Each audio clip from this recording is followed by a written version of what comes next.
Hello viewer, আসসালামু আলাইকুম। Welcome to career booster academy. আপনারা অনেকেই আমার ভিডিওতে কমেন্টের মাধ্যমে জানতে চেয়েছেন যে বাংলাদেশ কর্মচারী কল্যাণ বোর্ডে অর্থাৎ বিকেকেবিতে সাধারণ চিকিৎসা তহবিলের জন্য আবেদন করলে এই আবেদনের অনুদানের অর্থ কত তারিখের মধ্যে পাওয়া যায়। বাংলাদেশ কর্মচারী কল্যাণ বোর্ডে সাধারণ চিকিৎসা অনুদানের জন্য আবেদন করলে এই আবেদনের অর্থ কত তারিখের মধ্যে পাওয়া যায় তা নিয়ে এখন আমি বিস্তারিত আলোচনা করব। বিস্তারিত জানতে হলে অবশ্যই আপনাকে ভিডিওটি না টেনে প্রথম থেকে শেষ পর্যন্ত দেখতে হবে।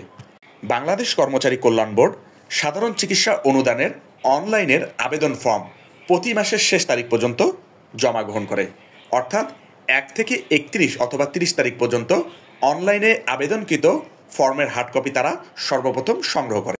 অর্থাৎ সাধারণ চিকিৎসা অনুদানের জন্য সর্বপ্রথম আপনাকে অনলাইনে সাধারণ চিকিৎসা অনুদানের জন্য আবেদন করতে হবে। এই আবেদন অনলাইনে কিভাবে করতে হয় এর সংক্রান্ত ভিডিও আমার চ্যানেলে রয়েছে। আমি প্রয়োজনে এর লিঙ্কটি আমার ডেসক্রিপশন বক্সে দিয়ে দিচ্ছি, আপনারা দেখে সাধারণ চিকিৎসা অনুদানের আবেদনটি করে নিতে পারেন। আবেদন করার পরবর্তী ধাপ হিসাবে এই আবেদনটি সাবমিট করে দিতে হবে। সাবমিট করার পরে আপনাকে এই আবেদন ফর্মটি প্রিন্ট করে নিতে হবে এবং প্রয়োজনীয় ডকুমেন্টস সংযুক্ত করে এই আবেদন ফর্মটি কর্মচারী কল্যাণ বোর্ড বরাবর পাঠিয়ে দিতে হবে। কর্মচারী কল্যাণ বোর্ড প্রতি মাসের শেষ তারিখ পর্যন্ত অর্থাৎ প্রথম থেকে শেষ তারিখ পর্যন্ত সকল আবেদনের হার্ড কপি গ্রহণ করে এবং সাথে সাথেই তারা একটি ডিজিটাল ডায়েরি নম্বর আপনার রেজিস্ট্রেশনকৃত ফোন নাম্বারে পাঠিয়ে দেওয়া হয়।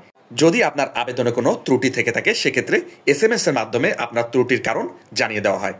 এরপরে পরবর্তী পদক্ষেপ হিসাবে 7 তারিখের মধ্যে আপনার আবেদনটি সাধারণ সভায় উত্থাপিত হয় এবং এই সাধারণ সভায় আপনার আবেদনটি যাচাই বাছাই করার পরে যদি কোনো ভুল না থেকে থাকে সেক্ষেত্রে আপনার অর্থ মঞ্জুরি করে থাকে।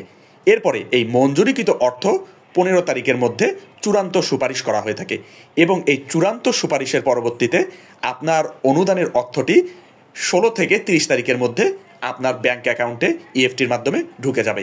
এছাড়াও বাংলাদেশ কর্মচারী কল্যাণ বোর্ড থেকে আপনাকে SMS এর মাধ্যমে জানিয়ে দেওয়া হবে আপনার সাধারণ চিকিৎসা অনুদান বাবদ কত টাকা অর্থ মঞ্জুরি প্রদান করা হয়েছে।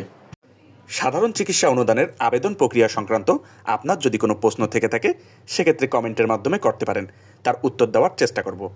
এছাড়া আপনি যদি চান আপনার সাধারণ চিকিৎসা অনুদানের আবেদনটি পেইড সার্ভিসের মাধ্যমে আমাদের থেকে তৈরি করে নেবেন, সেক্ষেত্রে আমাদের ডেসক্রিপশন বক্সে দেওয়া ফেসবুক পেজের লিঙ্কে প্রবেশ করুন এবং বিস্তারিত জানতে মেসেজ দিন। আমার ভিডিওটি ভালো লাগলে অবশ্যই লাইক, কমেন্ট এবং সাবস্ক্রাইব করতে ভুলবেন না। ধন্যবাদ।